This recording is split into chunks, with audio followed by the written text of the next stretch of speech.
crowded financial sector. It's a phony crisis. They don't have to be cuts. We know how to get out of a Great Depression. You spend money.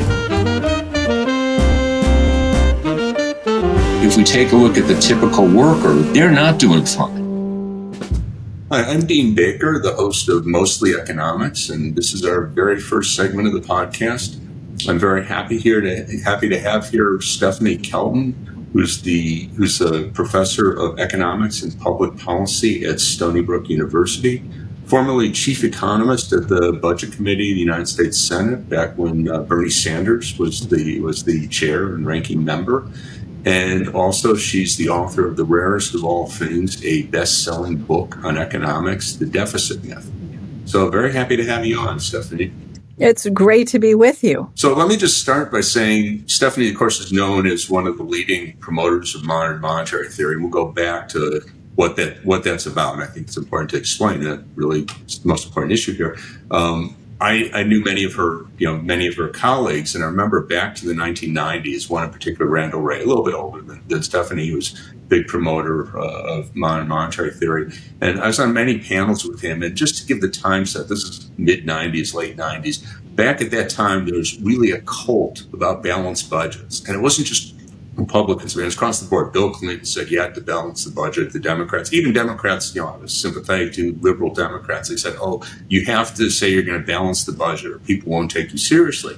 So I was out there, not alone. I was out there, a number of liberal economists saying, well, we could run deficits, we could have, and there was a rule that was common at the time. Robert Eisner, great economist, was promoting it, saying that you could run deficits as long as your debt to GDP ratio isn't rising. So it's just not rising forever. So that means you have a deficit of 2-3% GDP, no problem.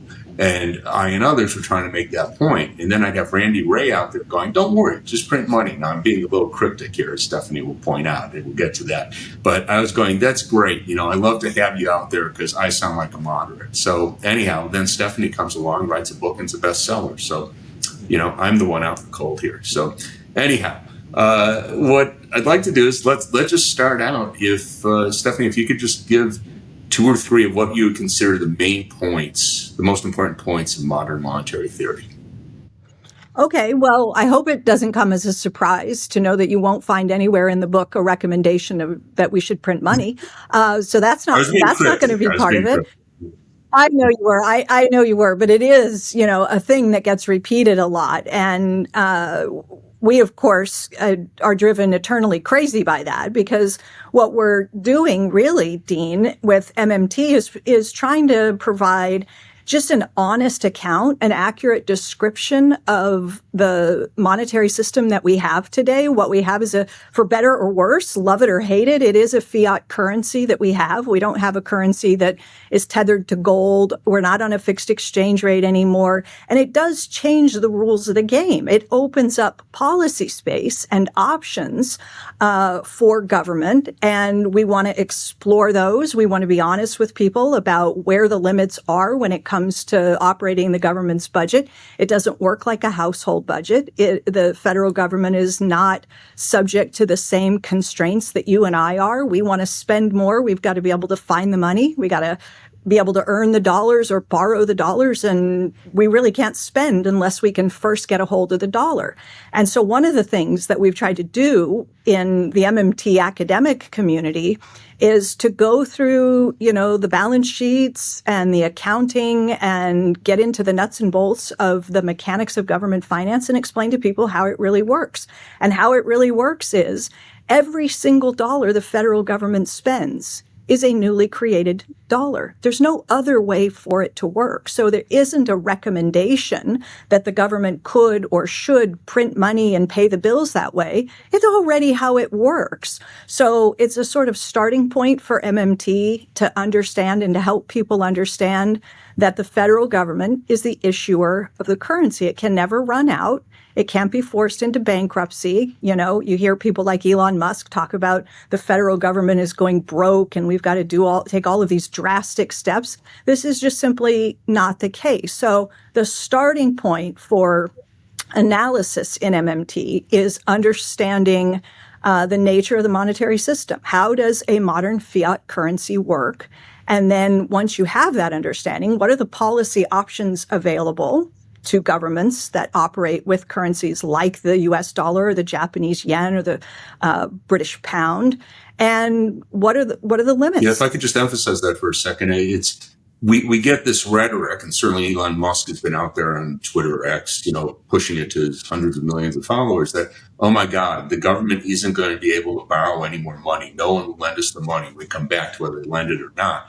But the key point here is, end of the day, they can just create the money. So it's not, we have to spend money, whether it be for the military, whether it be to pay social security checks, whatever it might be. The government has the ability to create the money. So that's literally not a possible story. I mean, that we can't create the money. Of course we can. There's no other way for the government to spend. I mean, as I said, when you get into kind of the nuts and bolts and you understand as a description how government finance actually works, the only way the government can spend is by giving instructions to its fiscal agent, which is the Federal Reserve. It's the government's bank. And the spending is carried out by somebody at the Federal Reserve crediting a bank account, changing numbers in a bank account. When a bank account is credited, Dean, it is new money creation. There's no other way for it to work. So it isn't that they could print money or they could create money. Every dollar the government spends, whether it's somebody getting their social security check, a defense contractor, a federal worker, every payment the government makes is carried out in one and only one way. It is crediting somebody's bank account. And when you credit a bank account, that's new money creation. When you debit a bank account, because we're paying taxes, let's say, to the federal government, the reverse happens. It's the evisceration of a dollar that used to exist that no longer exists. So governments are just changing numbers up and down in bank accounts, crediting and debiting accounts. Sometimes new money is created. Sometimes it hits the delete key and a dollar disappears. Now, I have people, and again, I know you're not saying this, but I get people on my, on my blog or Twitter exchanges, and they say, "Oh, why don't we just, do X that we might think is all really good? Pick whatever program we might like, free college or, universal Medicare. We can think of all sorts of things that many of us, at least, will say are really good." And I'm at least, I think you are sympathetic to both of these, and we could probably think of many other things we put on the list. But there is.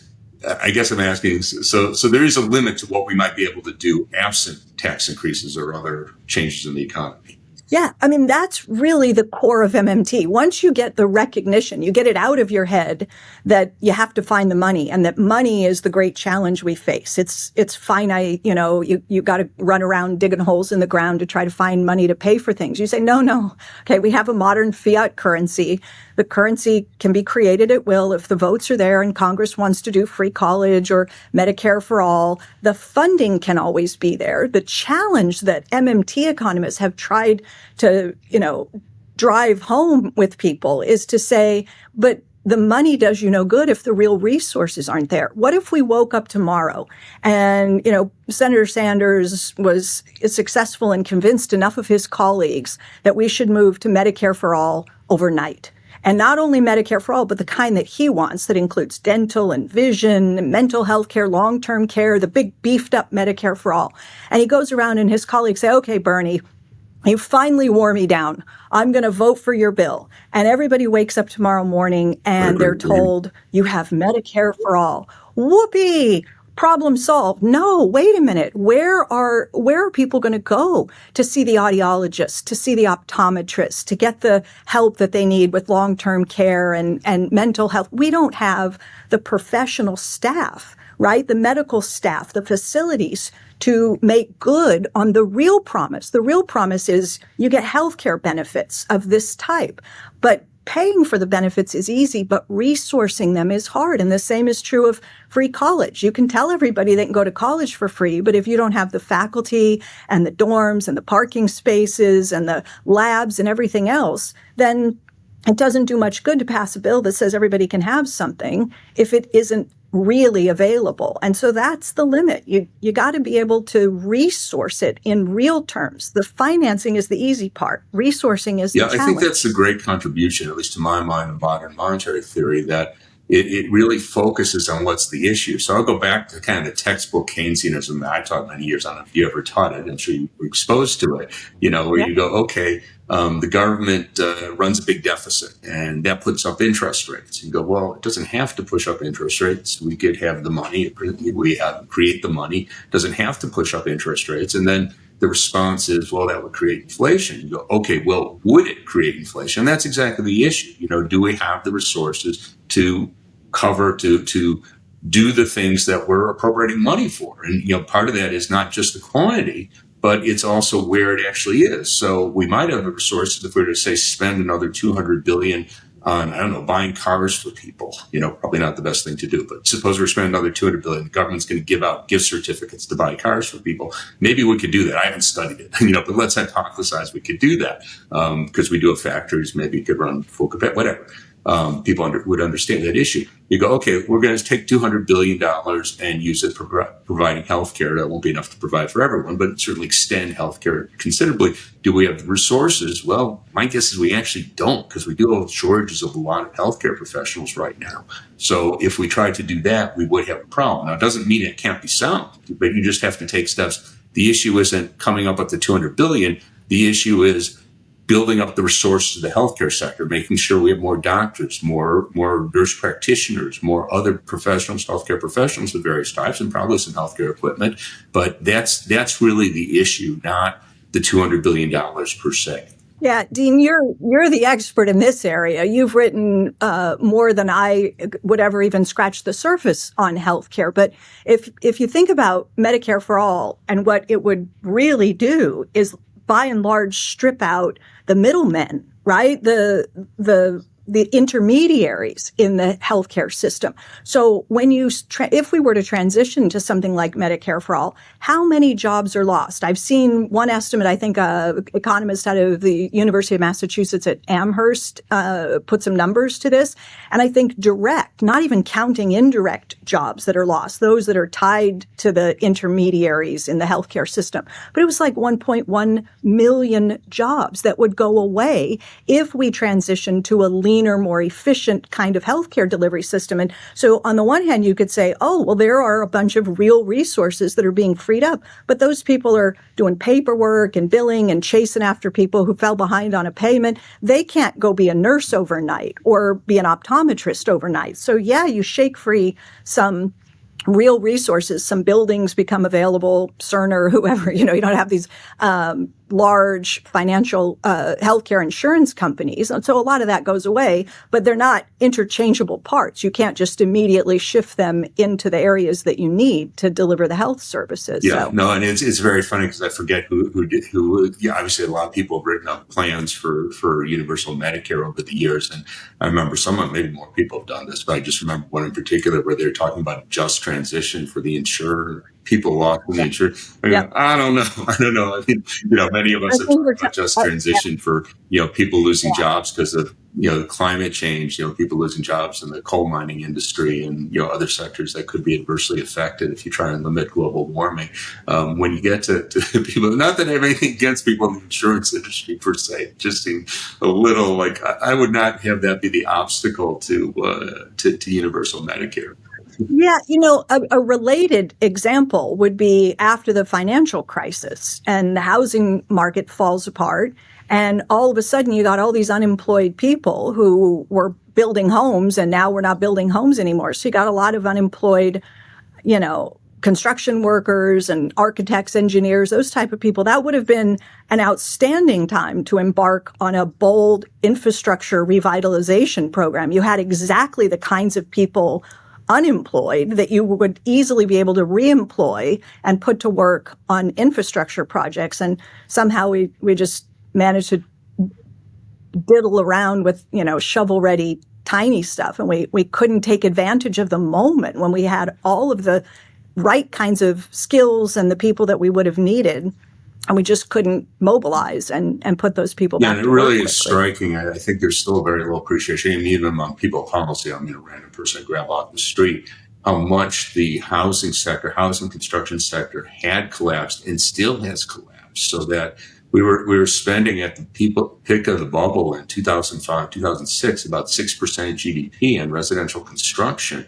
And that fell to about 2% of GDP in 2009, 2010. Now it's inched up, but we're still only around 3% of GDP. So that's a lot of people that, I mean, many of them have left the industry. They're no longer construction workers, they're doing whatever. But, that was a lot of people who were displaced in 2007, 2008, 2009. They were certainly there in 2010, 2011 to work somewhere else. Where they are today, 15 years later, who knows? But it was certainly a lost opportunity. I'll say a word for the Obama administration. I mean, they did try to have an infrastructure program, but they were both limited, I think, by, their own ambitions. They didn't put forward a very big plan, and practically, they had Congress that was very reluctant. So I'll just say that. I mean, we clearly could have done more. How much they could have done more, given the politics of the time, who knows? So, well, I think that's, again, that's, I think, the key point that we have to look as resources. And again, it's very, very hard, you've done this more than I have, but to have the discussion on those grounds. But I mean, it's really, to my view, just fundamental in thinking about economics. So we were talking about the finance and the health insurance industry. I mean, to my view, we should always be thinking that way, that, what are the resources? So I think of crypto, and you go, okay, what is crypto going to do? And, I and many others have struggled, like, what's the use of crypto? And, the one that all of us recognize is it's great for illegal transactions. If you're holding someone for ransom and you want them to give you $20 million and they have to go to the bank and get, what would be $200,000, $100 bills, that's really awkward for them and for you, So if you could just say, oh, give me crypto, give me however many Bitcoins that would be these days, that's great, But I don't think we consider that a major innovation, that we can now conduct illegal transactions. We could kidnap people more practically. So you go, okay, what's the use? And, apart from illegal transactions, at least I've never heard one that makes anything close to sense. But what it does do is it diverts a lot of resources. So people that have skills, and some of them are very sophisticated people, they're doing all sorts of complex algorithms. Instead of doing something that would be productive, developing computer power, maybe developing things in healthcare, we can think of all sorts of things that someone advanced computer skills could do. Instead, they're playing games with crypto. And, that's to my view, at least, a great example of resources being wasted that could otherwise be productively employed. And, again, it's a frustration to me. You see very few people, I realize, there's a few of us economists, Krugman's out there yelling about it. You find others as well that will make that point. But in the political sphere, and you could think of reasons, but there are very few politicians who are saying, no, we don't want crypto. It's not good for the economy. We're not going to arrest people. At least I want to arrest people for, buying, selling, holding crypto. But it's not something you really want to promote. Just like, I wouldn't try and promote cigarette smoking. If people want to do it, I'm not going to arrest them. But, I wouldn't promote it. But, again, it's trying to think concretely about resource use.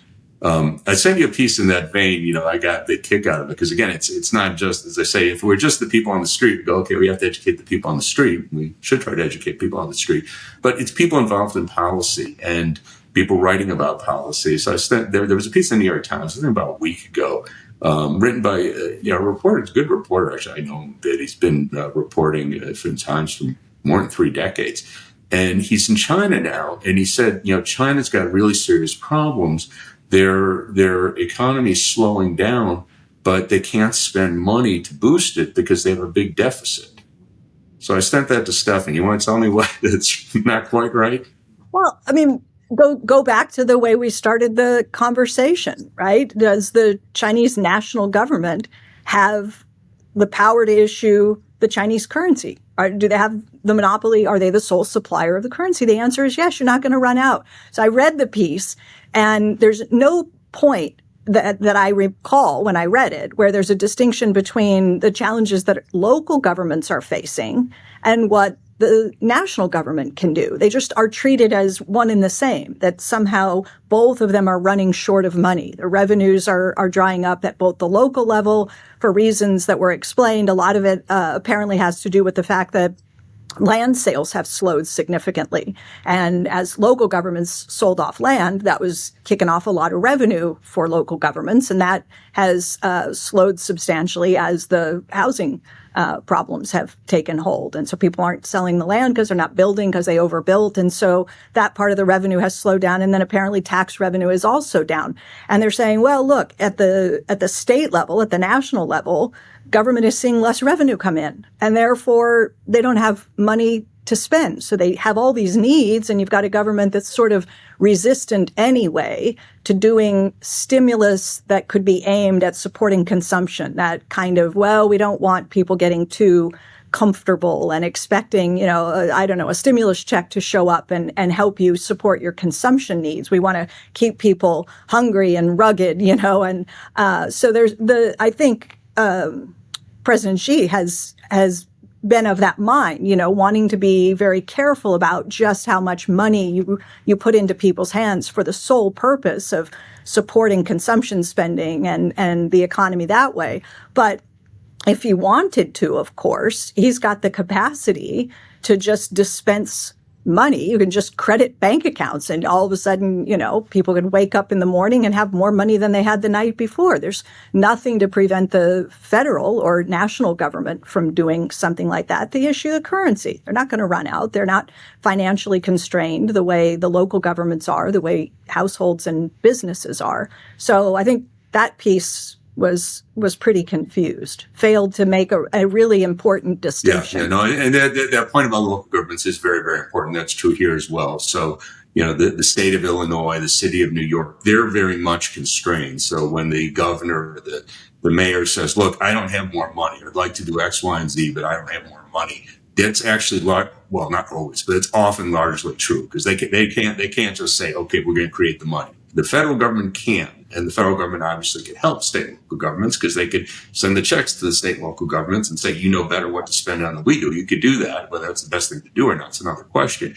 But again, in the case of China, he's making valid points that, the local governments are very much constrained because they were relying on land sales, land prices have collapsed.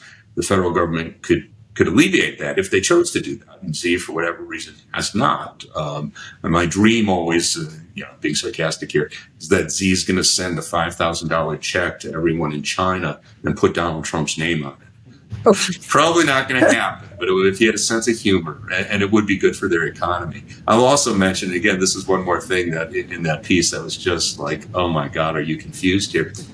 He said, I have not looked at the data recently, that China's suffering from deflation.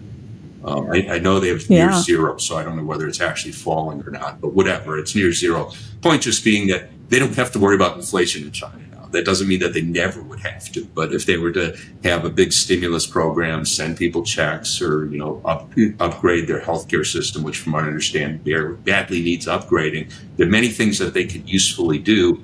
And they don't have to worry about inflation, or at least not anytime soon. Again, that doesn't mean they would never have to worry about inflation, but just in the current situation. And again, this piece, it's just striking. Again, it's a New York Times piece. I don't like the, well, I sort of do like to pick on the New York Times, but the point is they are the best paper in the country. So I am not, if I went to, a small town and found out that their reporter was dealing with an economic issue and they didn't do it well, you'd like to see them do it better. But New York Times, you'd like to see them get it right. It also, when I was reading it, I was thinking about a piece that the Washington Post ran just earlier this week or last week that got a lot of attention.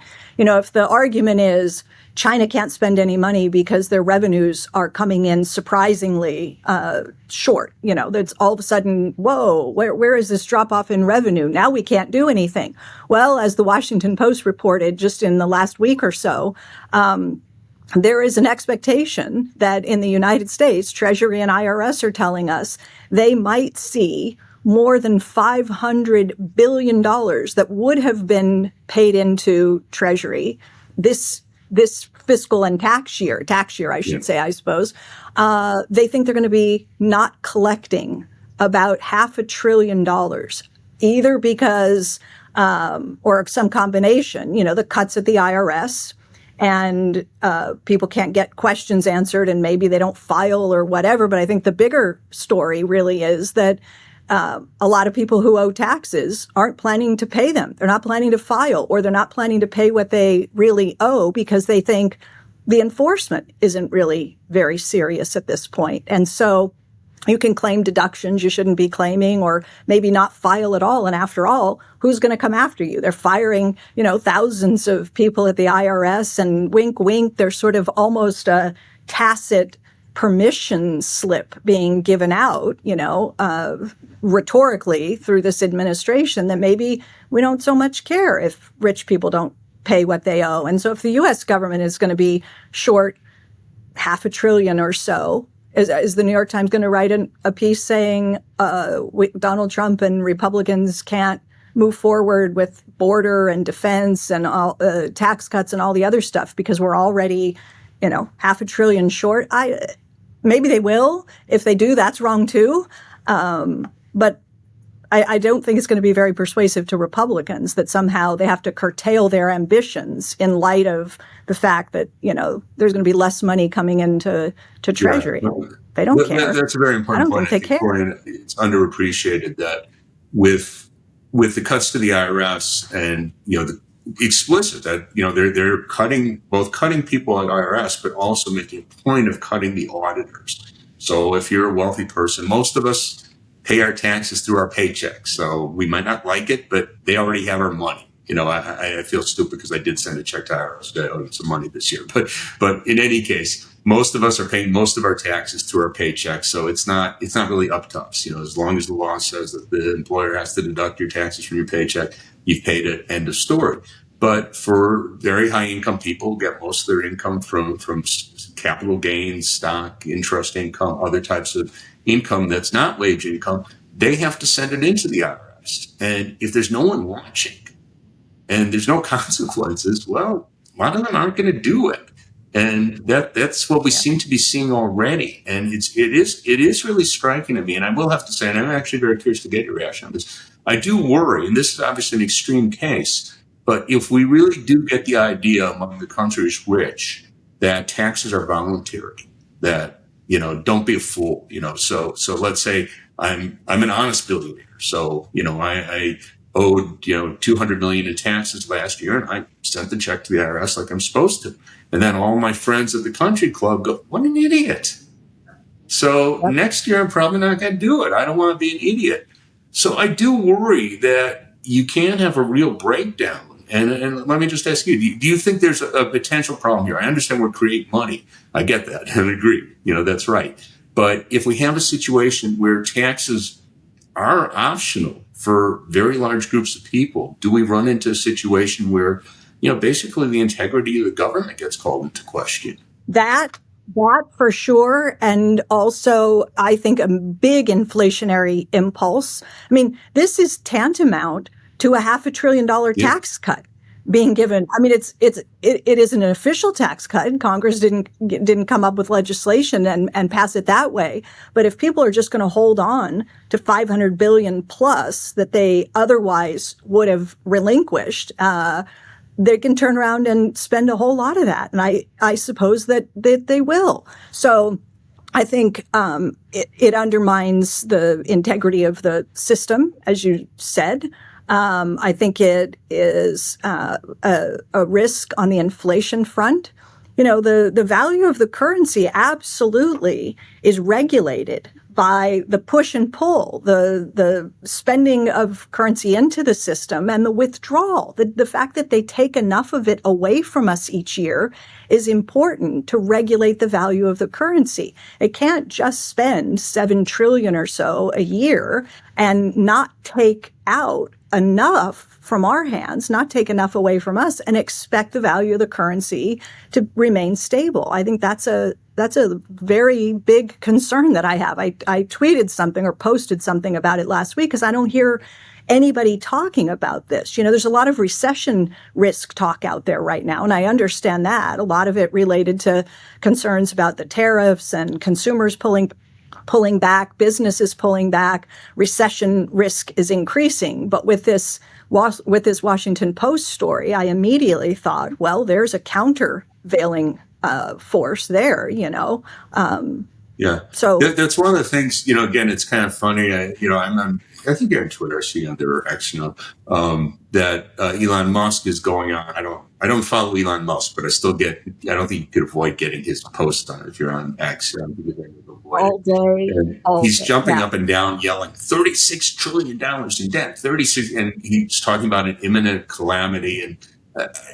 And you never know with Musk whether he's just making, lying or he actually believes this. And I suppose at the end of the day, it doesn't really matter. But, you go through, okay, if we're talking about calamities, and I suspect you agree with me on that, the $36 trillion debt is not a big issue. Again, we create the money. It's resources. We're giving money to the people on the debt. That's for sure. But, we could do that. Again, would we rather spend it on healthcare and education? Sure. But that's history. And we could talk about interest rates. Maybe we should in a second. But the bigger potential calamity is this story where rich people don't have to pay taxes. And we suddenly have, massive amounts of money going out to them. And presumably they're spending a lot of it. Well, the impact on inequality. Yeah. You know exactly what it's going to do. So in addition to the undermining of the integrity of the system and the inflation risk, you also have the impact on income and wealth inequality, which I think pretty obviously exacerbates that problem. Yeah. But I don't know whether Musk believes what he's hyping. If he did, and he really had concerns, it would be a pretty weird thing to do, to take a big whack at the IRS and lose $500 billion. He set out to try to cut $2 trillion in spending, right? He wanted to reduce the deficit somehow by $2 trillion. And now what we're seeing is the potential to add $500 billion very quickly to the deficit. So I don't think it's sincere, but I also think, I have so many thoughts on this debt stuff because I think about it in such a different way. I wish we didn't use words like deficit and debt to describe things that I think are really typically rather benign. You use the word deficit. We use this word. It's everywhere. It's omnipresent. People hear it. They have an inherent reaction to the word deficit. It's always a pejorative. Nobody ever uses the word deficit in a positive way. Try to think of a way to use the word in a sentence where something good is happening. It never is. If you're watching your favorite sporting team and the guy comes on and says, boy, if the Yankees are going to come back and win this, they're going to have to overcome a 3-run deficit or whatever. It's always a bad situation to be in. So somebody says the government's budget is in deficit, it's natural to recoil, say, oh my God, why do they have this negative position? Why are they in deficit? And you say, well, hold on, take a step back and deep breath. And I always do this, with audiences, and I speak mostly to people in the finance community, and they come in with an inherent bias against the idea of a government deficit until I get done with them. And then most of them want to see the government in deficit pretty much all the time. And so what I explain is, okay, what is the thing that we're describing here? It's the difference between two numbers, right? Outlays on the one hand, let's say how much money the government is putting into our hands each year, and then revenues, how much they're taking away from us every year. So just to use very simple numbers, if the government spends $7 trillion into our hands and taxes $5 trillion away, we say the government's run a deficit, and everybody loses their mind and we shame them and all that sort of stuff. But wait a minute, if somebody hands you 7 and then takes 5 back, what have they really done? They've given you 2. Right? That's the part of the story that all these newspaper articles, nobody ever bothers to mention that on the other side of the government's ledger, on the other side of their deficit, lies a financial surplus. That goes somewhere. It's on somebody else's balance sheet. So for me, every deficit is good for someone, just in purely financial terms. The question is for whom and for what, right? Are we just giving tax cuts to people at the very top and that's where the windfall goes? It goes on their balance sheet? Or are we making investments in healthcare and education and infrastructure and doing things, that broadly benefit the public good, and that's what we have to show for the deficit. Now, the funds are out there somewhere either way, but they're serving different constituencies and helping us tackle problems in different ways. So I would prefer that we just refer to it as the net financial contribution. Every year, let's just report the net financial contribution. If it's a positive number, then the government is saying we contributed $2 trillion. to the broader economy this year. If it's a negative number, they say we didn't contribute anything. We took away from you this year. And I think that would just help people better understand, what's really happening when the government adds more than it subtracts. Yeah, I think it is very helpful. And, again, getting back to the interest payments, because again, there's a number of people, and I am somewhat maybe more sympathetic to this argument than you, that it is a drain on the economy in the sense that if we're spending $1 trillion a year on interest, we're giving people money in a certain sense for nothing. So we could think of it.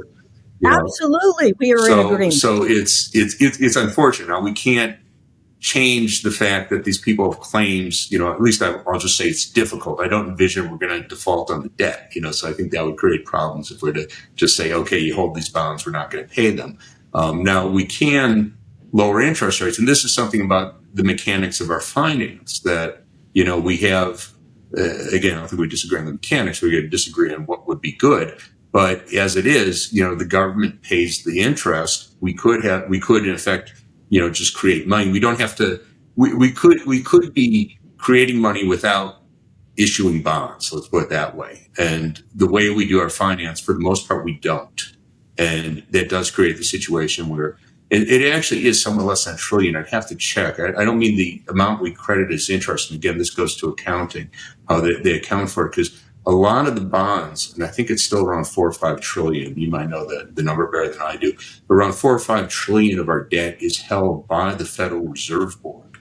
So the interest that we're paying on the debt goes to the Federal Reserve Board, and that's the government. So it's not actually, and again, I'd have to check how much that interest is. It'd probably be around 150 billion, 200 billion. Again, we could check that. But that's actually not in any sense a drain on the economy, because the Federal Reserve Board's not spending it. So that interest, but again, we could have that be a larger share. We could have the Federal Reserve Board own, half the debt. Well, probably that'd be extreme. But in any case, you could have the Federal Reserve Board own a larger share of the debt, in which case the interest payments are just going to the Fed. And, that's not a drain on the economy. No one's going to spend that. So the Fed is spending it. And this is the crazy thing. Mm. So you're right that when the Fed buys treasuries, which it did after the financial crisis with, all the quantitative easing people might have heard about, and the Fed is adding, trillions to its balance sheet. And then with COVID did more of that kind of same thing, buying government bonds. And it is receiving interest on those bonds. In the old days, the Fed would remit its profits back to the Treasury, and there would be billions and billions and billions and billions, tens and hundreds of billions of dollars that the Treasury is paying on interest on the bonds to the Fed, and then the Fed hands it back over to the Treasury. It's a, left pocket, right pocket sort of thing. Like, why are we wasting our time? But now, because the Fed pays interest on reserves, so those are the accounts that banks keep at the Fed. And the Fed pays interest on that. And so remittances have disappeared. There is nothing to remit because the Fed is paying the interest to the banks. And by the way, it's massively boosting net interest income to banks. That's free money on interest. That's free money on reserve balances. So, that's just one point, but you're absolutely right. What is the right interest rate to pay on a risk-free asset? I did a finance degree, and I somehow remember risk return, risk reward. You take risk, and so you get reward. But here we have all these risk-free assets, and people think that somehow they're entitled. It's like the biggest entitlement program we have, really, is the interest expense. That's money that the federal government pays to people who already have money, as Warren Mosler likes to say, in proportion to how much they already have. It's just a huge subsidy to people who already have money. And you're absolutely right, and I'm with you. We could, if we want to start tackling, spending, interest is a pretty good place to look because it's very easy to reduce that expenditure. And I should also say that one of the things that grinds my gears is people will complain about the increase in the deficit and the way the debt is increased and completely ignore the role of the Federal Reserve in driving this. It's the rate hikes, the Federal Reserve hiking interest rates to try to fight inflation that largely hijacked the congressional budget, the fastest growing item in the federal budget is interest expenditure. And the Federal Reserve has an outsized influence there because every time they raise interest rates, the direct impact is it forces the government to pay more money to people who already have it in proportion to how much they have for the purpose of ostensibly fighting inflation. So they're driving up the deficit. It's increasing the debt, and then people complain about that, but nobody ever really wants to talk about the fact that Congress has agency over that. They don't exercise it. They just let the Fed kind of take over that component of the budget. They don't have to. They didn't historically. It's interesting. I looked at occasion because, obviously we've been hearing all about the deficits and Elon Musk yelling and screaming.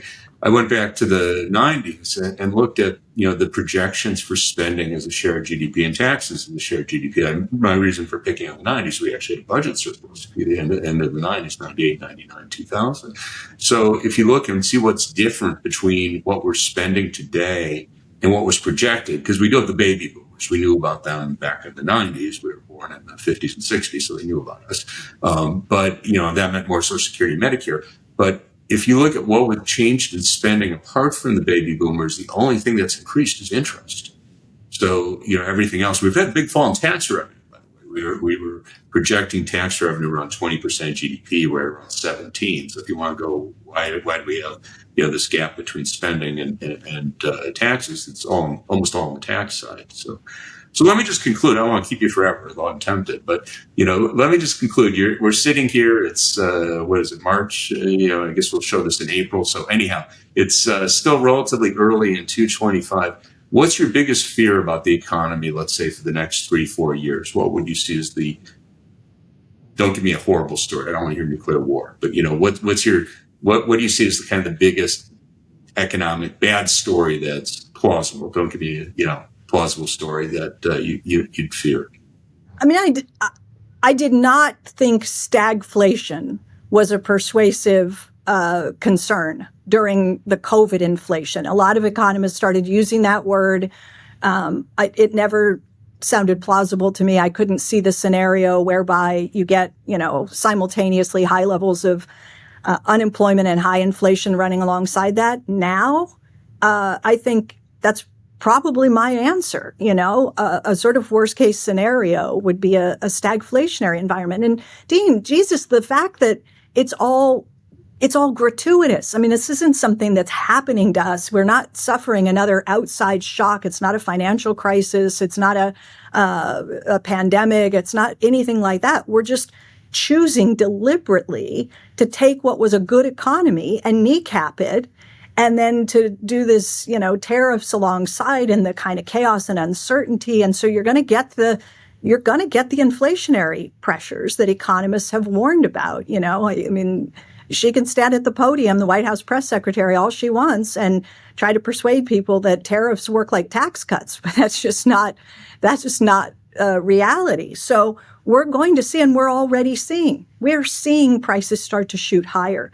So, you alongside that, you get the layoffs and you get the pullback from consumers. It'll go from soft data to harder data, and businesses in this environment who wants to, put down stakes and make long-term investments when there's this much uncertainty and chaos with policy. So I think that's my answer. Well, unfortunately, I'd be inclined to agree with that. Well, thanks a lot for spending time with us, and I really enjoyed it. I hope you did, and thanks again. I hope I'll have occasion to be on another time. Maybe we'll have some good news to discuss. Oh, I'm delighted to be able to do it, and good luck with the podcast. I think it's going to be a huge Thanks hit. a lot. If you like what you just saw, please help us out by liking us and subscribing. Thank you.